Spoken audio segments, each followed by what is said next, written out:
My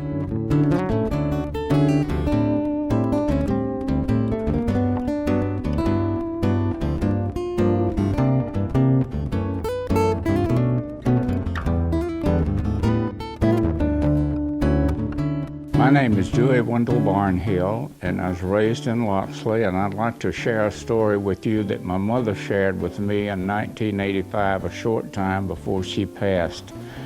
And it was somewhat like this. I said, "Mama, please tell me how you all wound up in Loxley in Baldwin County." She said, "Well, son," she said, "I was not happy living in Lena, Louisiana, a real outback town with no conveniences. We had to go 30 miles to town, to Alexandra," and she said, "I just told Daddy," said, "DF, I'm really not happy here. I would like to go back home." So she had two children, ages 3 and ages 1, and so he said, "You just do that. You go back to Loxley and you find us a place to live, and I'll wind this business down, and I'll join you, and we'll go there and we'll lease some land, and we'll build a turpentine still there, and we'll build our business there." So although I didn't know my dad because he died when I was a year and 4 months old, I always treasure the stories that everyone told about him, because they said he was a righteous guy and easygoing and easy to get along with, and had a lot of employees that loved him. And I always liked those stories. So anyway, Mother got on the train there in Lena on our property. The train went through our property, which I own now, 31 acres. And I'm sure Dad must have leased other property, because you couldn't make a living on 31 acres of turpentine, longleaf pines. But anyway, Mom came on the train. She came with Roger and Hazel, the two children, and she told the story about winding up in Stapleton, Alabama, and the train stopped to take on some water. Then she said the conductor came back there and said, "I need you all to help me. We've got to have pine nuts to get to Loxley." So she got out with the two children, and other people got out and off of that L&N railroad, and they gathered up pine nuts and came on to Loxley. So that's the way we wound up in Loxley. And Dad purchased 40 acres there, and he also built a turpentine still. And so Dad was building his business and doing quite well, but he died suddenly in '34 with complications with the heart and diabetes and so forth. And my brother Roger, who was principal at Rossington at the time, Mother engaged him and said, "Roger, would you please come along and take care of the family business," because she had all these children. I was the youngest of 9 children, and all of us were children except for 2 adults. My oldest sister was 23 when I was born, so Roger was always our hero. He came along beside Mama, and they built that business, and they did real well with it. And then World War II came along, and 2 of my brothers, just older than me, was called off to the war. But I want to share some experiences before World War II, and particularly during the late 30s, during the Depression. I was born in '34, so times were tough. There wasn't a lot of money, and there wasn't a lot of things going on in Loxley, Alabama. Most of us who could afford it had a cow for milk. We had chickens for chicken. We had chickens for eggs and for meat. We had hogs for meat. We had cattle for meat. So we were blessed. Mother raised a big garden, and she would can. Seemed like she canned all summer long. She'd work us to death in those gardens. But anyway, it was a good life, and we were a big family. We lived right in Loxley in town. There was no stock law, so there was cattle up and down the roads, no paved roads. They were everywhere. And ironically, we had about 4 grocery stores in Loxley at that time. You would think, man, that's a lot of stores for a little town, but they were very small stores, and you would go to the store and you'd go with a list, and you would give the list to the merchant, and they would go pick the merchandise off the shelves and prepare it for you and ring it up. Most of us had charge accounts. I never will forget one Christmas when I was a little tyke, about 6 years old. my mother had a lot of different dishes, none of them matched. So I went around to the grocery store and I picked out her some dishes. And so the lady said, "How are you going to pay for it?" I said, "Just charge them." So I got them all wrapped up and put them under the Christmas tree for Mom. And Mom opened those dishes up. She said, "Son, how do you pay for these dishes?" I said, "Mama, I just charged them." She got the biggest kick out of that. She said, I'll never forget my mom. She was quite a trooper. But anyway, some of those times during the 30s were tough. Daddy had what we call a commissary behind our house there on the block in Loxley, and he kept certain foods there for his help during that time. He kept rice, and he kept salt meat, and he kept hams, and he kept things that you didn't have to refrigerate, like meal and so forth and so on, tobacco for the men and so forth. But anyway, I never will forget, about 1939, the WPA came along, and they were going to have a display up north of Loxley where I-10 is now, and there was nothing up there then but woods. But they set up the government set up a tent up there and gave a demonstration on an automatic milker for cattle.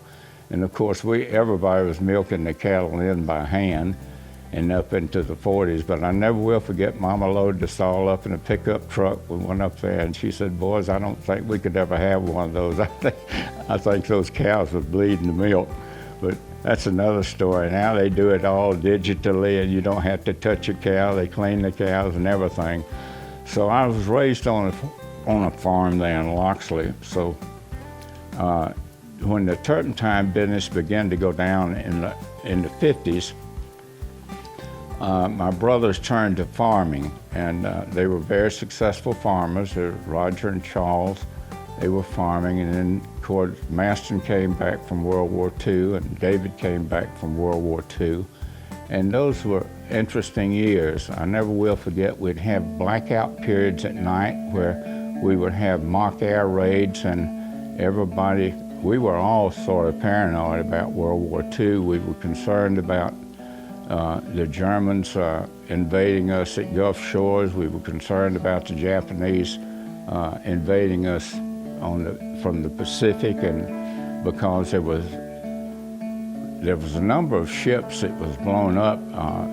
The shipping lanes, the merchant marines would ship out of New Orleans and Houston and so forth, and down toward Miami and all over the world, and carrying supplies to our troops in Germany. And the German submarines would just blow those ships up, and we'd hear about it. We'd get us a ride and go down to Orange Beach and Gulf Shores and see these tremendous things that's blown up in the ship coming up on the shores. And early on in the war, the Germans would come up, and they'd give the boys a chance to get off those ships. And one of my good friends, who became a mentor to me, Jack Cooper, was a merchant marine shipping out of Mobile. And he said at one night they were 50 miles off of Gulf Shores, and a German submarine came up, and the captain spoke in English, "Abandon the ship, we're going to blow the ship up."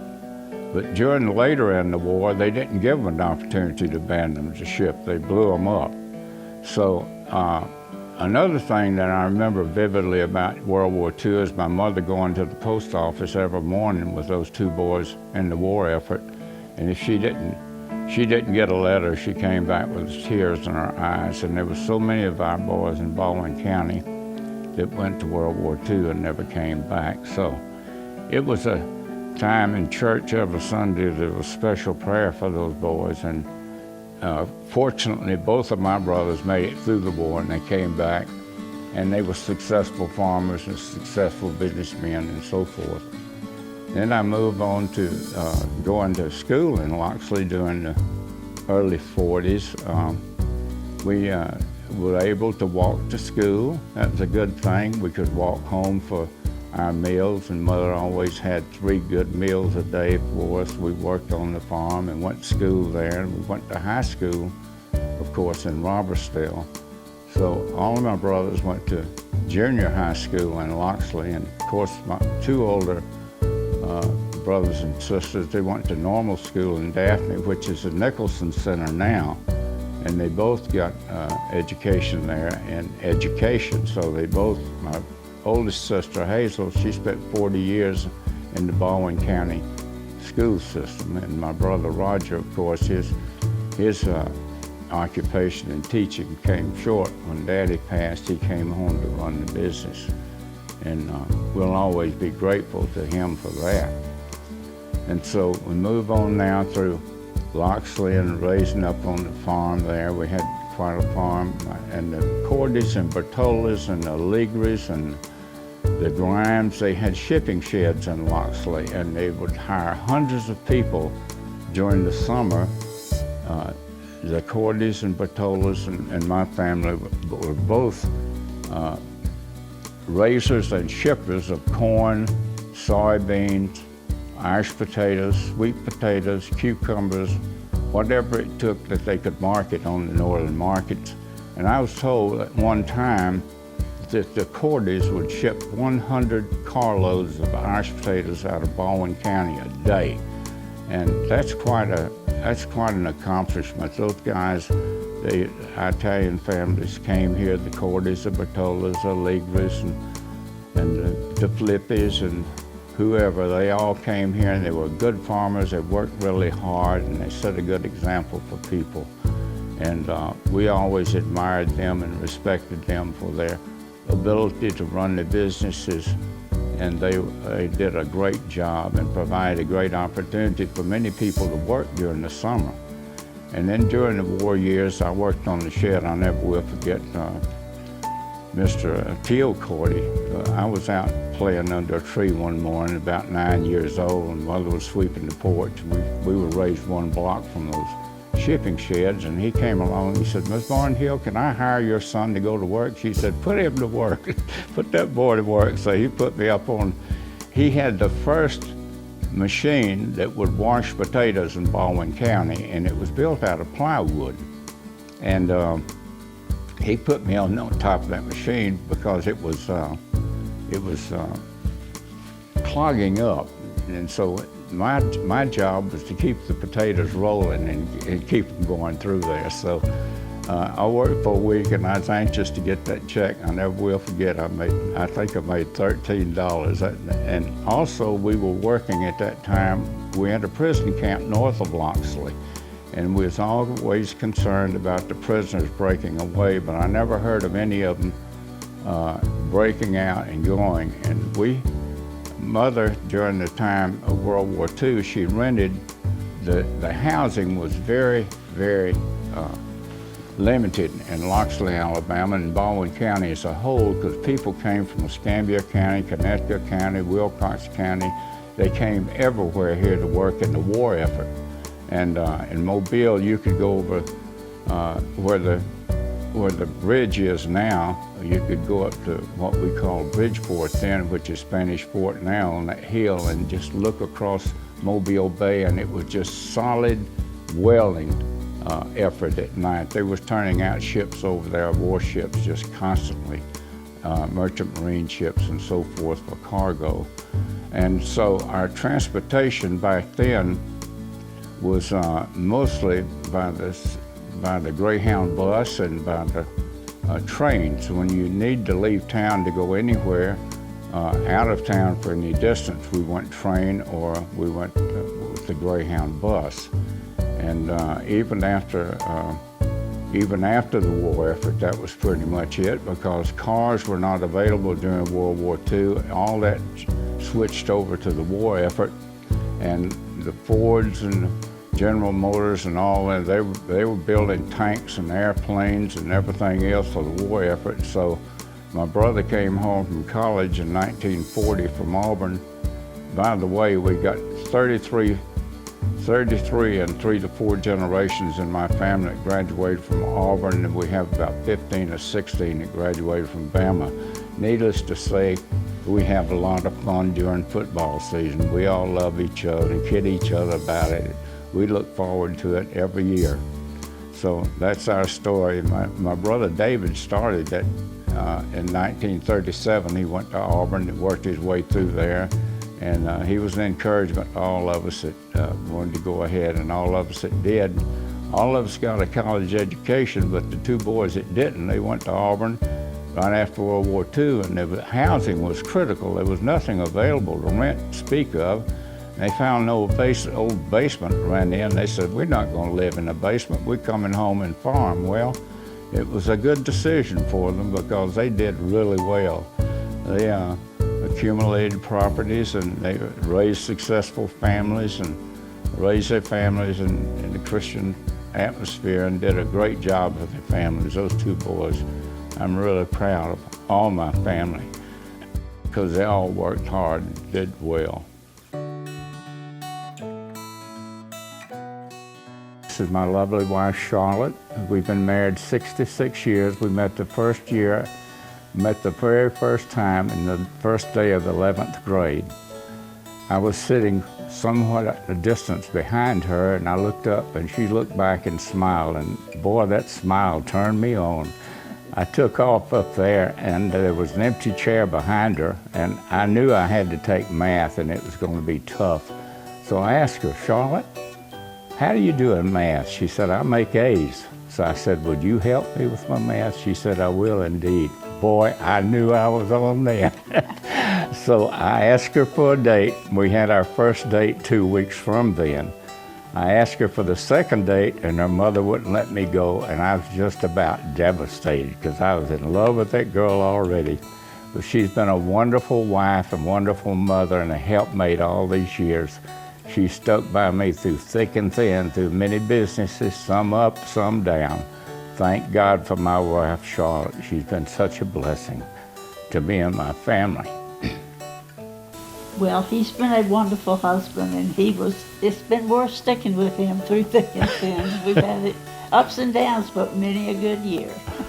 We have one son, Alan, Wendell Allen Barnhill, who has been a delight. So never been a disappointment in our life. He's 61 years old. And we love him so much that words can't express it. And we have 2 grandchildren, one daughter, one granddaughter, she works in New York, and one grandson who works from home.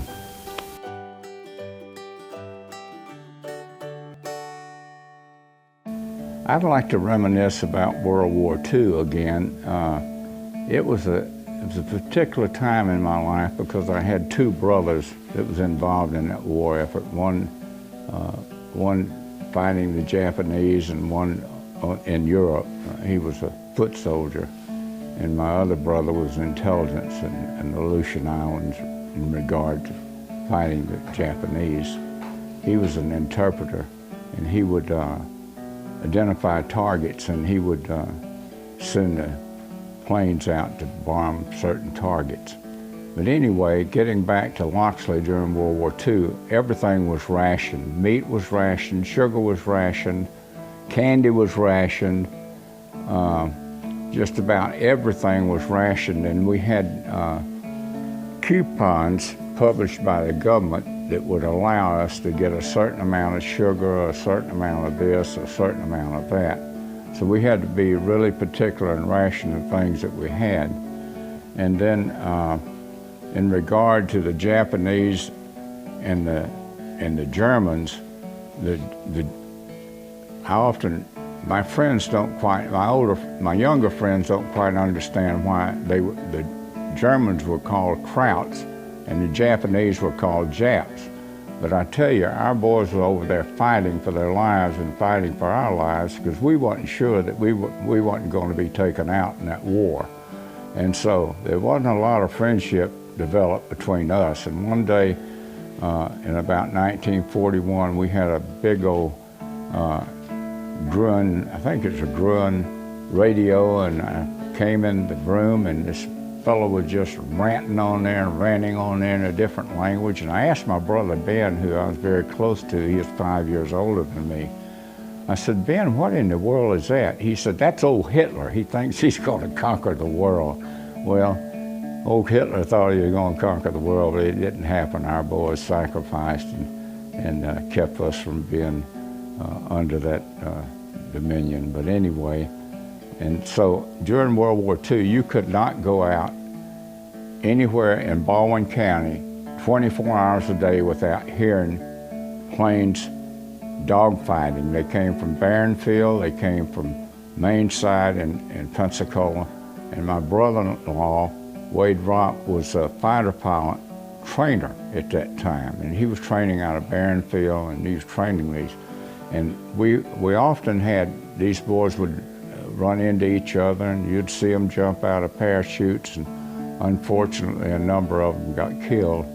But it was not uncommon for me to hear a pop in the air, and you look up and boys would be jumping out in parachutes, and sometimes they perished and sometimes they didn't.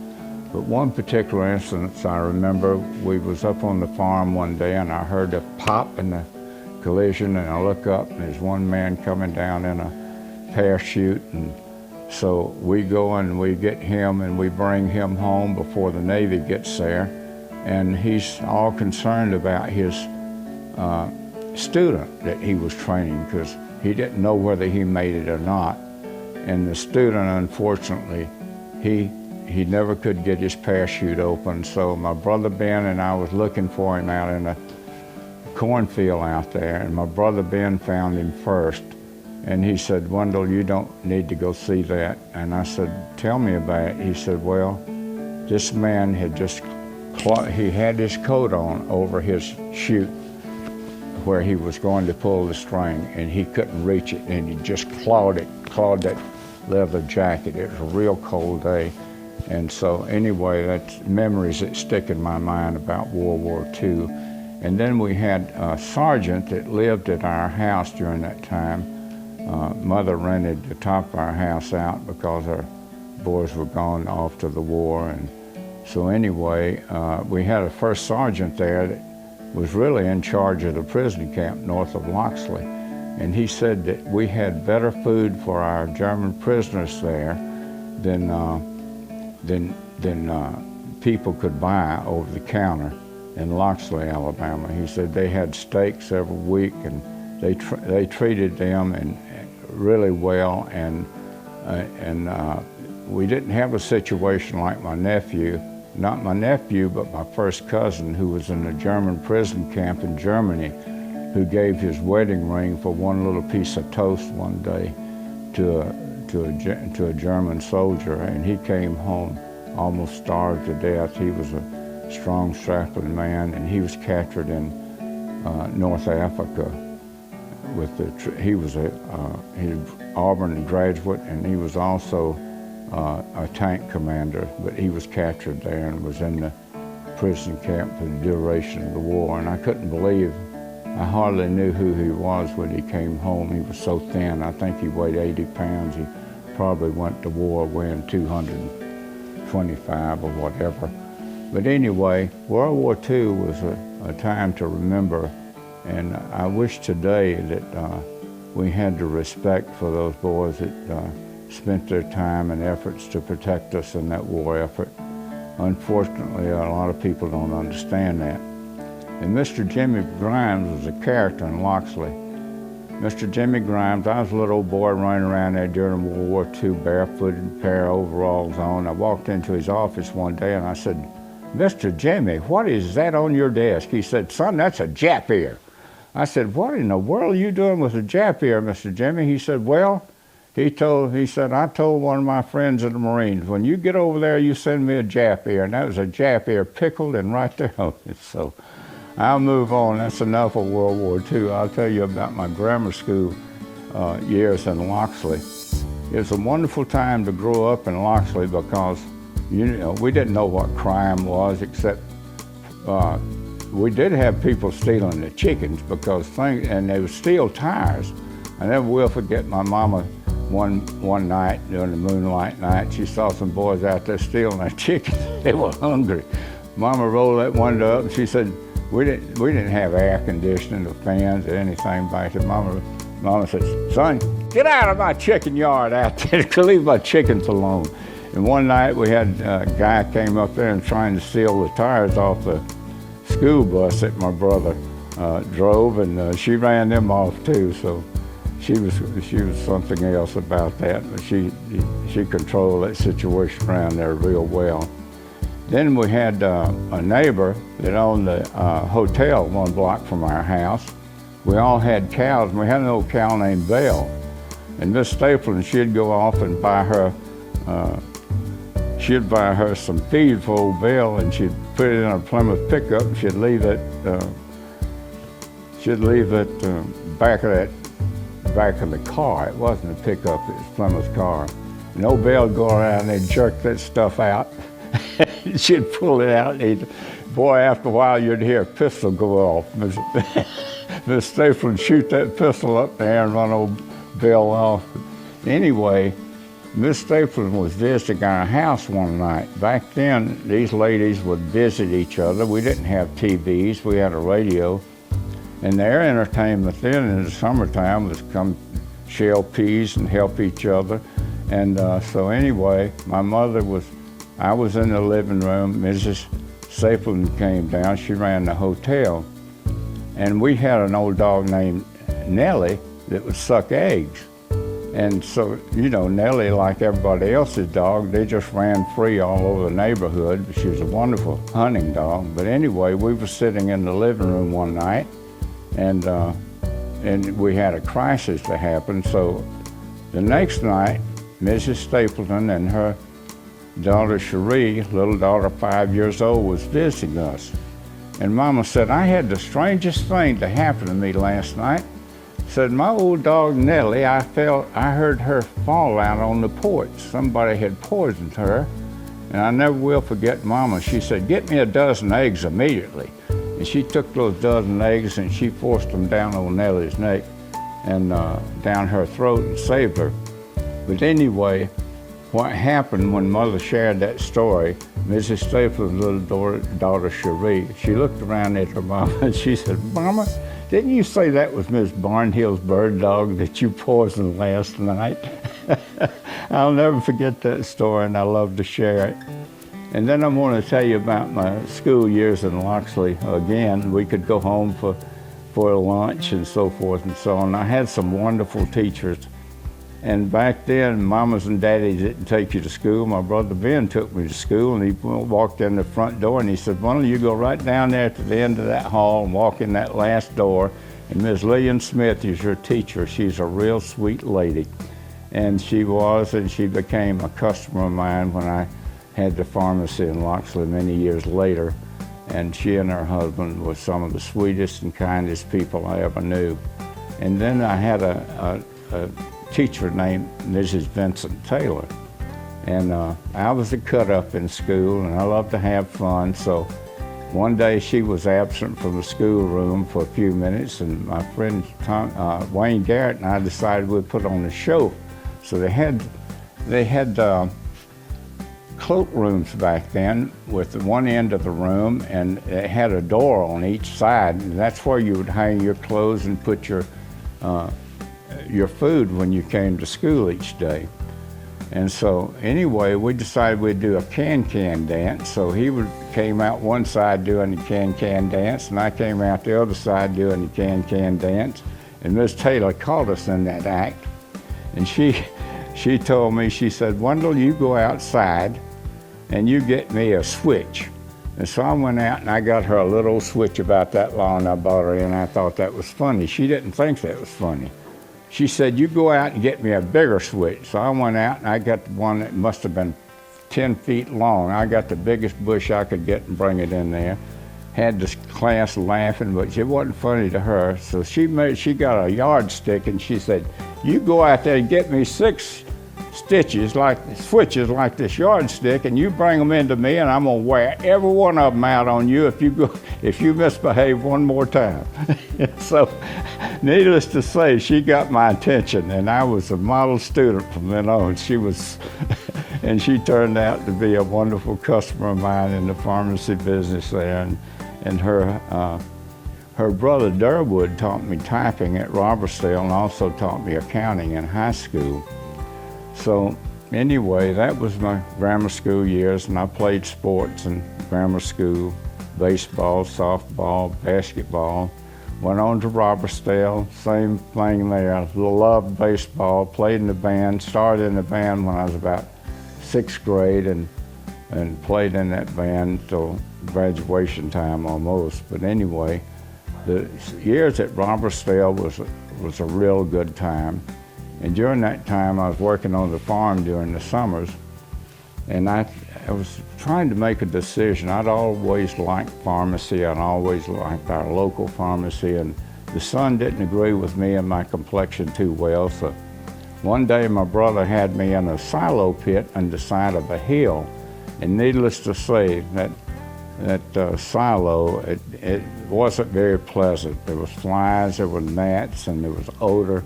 And so I decided that day I was going to do something else. So I came to town to have lunch, and I walked in the local pharmacy there, and that air conditioner hit me, and at about 12, 14 years old, I decided I'm going to be a pharmacist. I want to work inside. So I started pursuing that effort and trying to keep my grades up real nice where I could enter pharmacy school. And so, of course, I met my wife, Charlotte, in the 11th grade, and that's another story. It's been a wonderful marriage.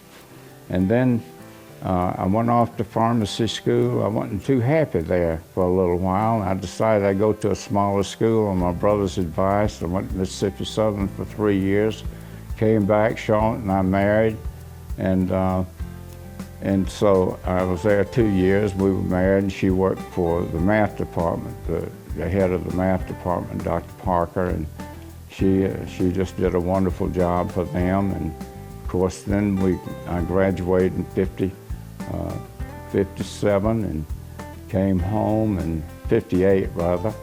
And then I worked in the chains in Mobile, Albright, and Wood for a year or so, and then I was called in the Army and did that Army effort, and then came back and purchased Loxley, Strauss's Drug at the time, and I changed it to Loxley Pharmacy. And we lived in the back of the pharmacy there until one night we was coming home from visiting her parents in Fairhope, and there was a man waiting apparently to rob us because drugs weren't prevalent on the street then, but pharmacists were getting killed around the state and around the world and around America, and they're being kidnapped for the controlled drugs that was in the pharmacy, because I had 2 friends that were shot and killed at gunpoint. And so anyway, when I pulled up behind the pharmacy to go into our pharmacy, to go into my apartment where I lived, this man had already made his way across the street. I saw him behind a tree when I pulled up there about 11:30 at night. And so my wife had 1 foot out the door, and I pulled her back in the door and took off, and we avoided him. Needless to say, we moved out of there because it was a dangerous situation. And so anyway, we worked there for 27 years. I really enjoyed pharmacy. I loved being a pharmacist and consulting with our patients and seeing them grow and get well and seeing their families grow up and so forth and so on. But Loxley grew from 700 people that the post office served to 1,000 people in the 27 years that I was there. And I decided to make a career change. And so in the meanwhile, I had bought a Fred's store in Robertsdale, and I had sold it. I had bought another drugstore in Robertsdale, and I sold it. And I decided to make a career change because I felt like I needed to move in a direction different than what I was going to have a satisfactory retirement. I was 55 years of age. And so Charlotte said, "What do you think you're going to do? You've been a pharmacist all your life." I said, "I don't know, but God has something better than this for me." So I began to research what my career wanted to be, and I decided, since I had friends that owned McDonald's, I'd do real well in McDonald's if I could own a number of McDonald's. So I went and trained for a year with them, and of course they don't pay you anything, and I drove 40 miles each way for a year. And by the end of that year, I didn't see them looking for a pharmacy for me. I mean, not a pharmacy, but a McDonald's. And I went into the self-storage business. And that's when things began to happen. I developed self-storage in Mobile, Pensacola, and Montgomery, and had one of the largest anywhere in Alabama. And God just blessed me with so much success in that business. And we had, my wife and I helped me night and day, and we had 3 mobile home parks. We had 20 apartments that I turned into condos, and we had 5 self-storage businesses that we sold all of them except one, still have one now, and one RV park. And so that's pretty much my story in business, and it's been a good trip. God's been good to me. I've been very blessed with a good family, and I thank God for all his blessings, and I look forward to the rest of my life. Thank you.